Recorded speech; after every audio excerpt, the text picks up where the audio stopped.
Hola, ¿qué tal? Muy buenas noches. Mi nombre es David Israel Pineda Hernández. Soy estudiante de la licenciatura de Derecho en la Universidad Virtual del Estado de Guanajuato. El módulo es Derecho Internacional. El reto es el número 5. ¿Qué reglas se rompen? El docente es el doctor Arturo Facundo Quintero y mi matrícula es la 22000763. La película elegida para este tema es La lista de Schindler y la fecha de elaboración es 29 de mayo del año 2024. Pero vamos a ver quién es Oskar Schindler. Nace el 28 de abril de 1908, fue un empresario alemán que salvó la vida de aproximadamente 1.200 judíos durante el Holocausto, empleándolos como trabajadores en sus fábricas de utensilios de cocina y munición ubicadas en las actuales Polonia y la República Checa. En 1939, Schindler adquirió una fábrica de menaje esmaltado en Cracovia, Polonia, en la que empleaba a unos 1.750 trabajadores, de los cuales unos 1.000 eran judíos. En el año 1944 protegió a sus trabajadores judíos de la deportación y la muerte en los campos de concentración nazis. Aunque en un principio su motivación fue únicamente económica, después comenzó a emplear a trabajadores judíos que no necesitaban.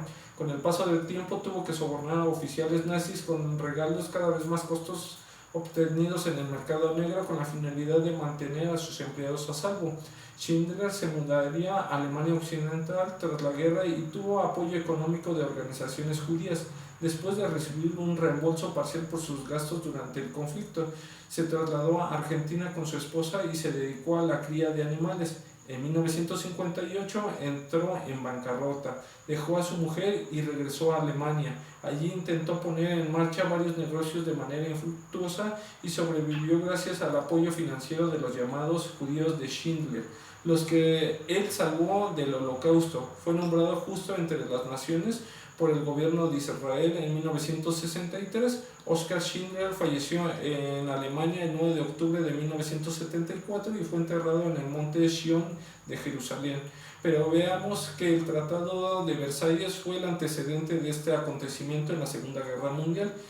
El Tratado de Versalles fue un acuerdo de paz que se firmó al final de la Primera Guerra Mundial con más de 50 países, que terminó oficialmente con el estado de guerra entre los países centrales conformados por Alemania, el Imperio Austrohúngaro e Imperio Otomano y los aliados principalmente por Inglaterra y Francia de la Primera Guerra Mundial.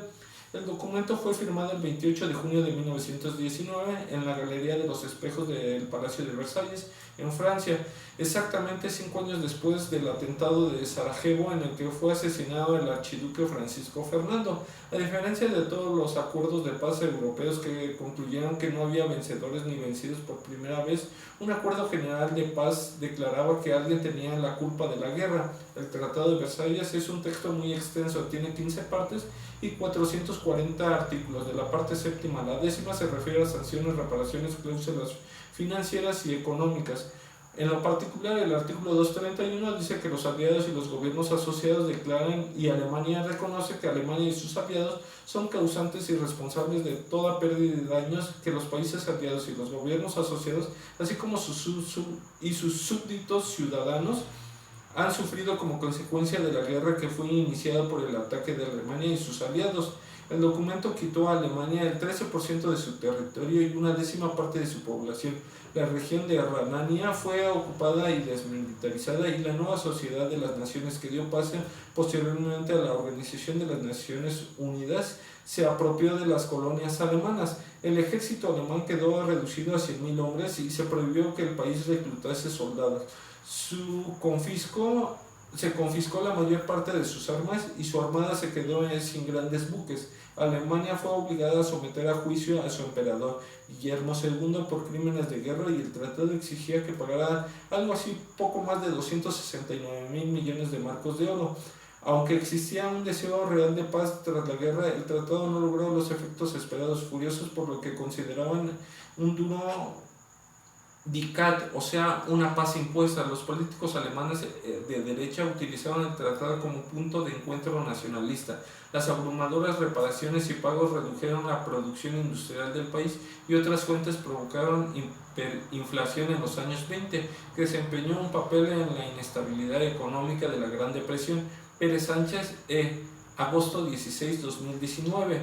podemos observar que la violación al Tratado de Versalles trajo como consecuencia el fin de la Primera Guerra Mundial con las obligaciones de indemnización que tenía que pagar Alemania por los daños causados a Francia e Inglaterra. Sin embargo, provocaría un descontento social al interior del país teutón, hechos que servirían de pretexto para que naciera años más tarde el partido nazi, teniendo como principal actor político-militar a Adolfo Hitler, quien retomaría y acusaría a los judíos como los causantes que Alemania debería de pagar los estragos de la Primera Guerra Mundial.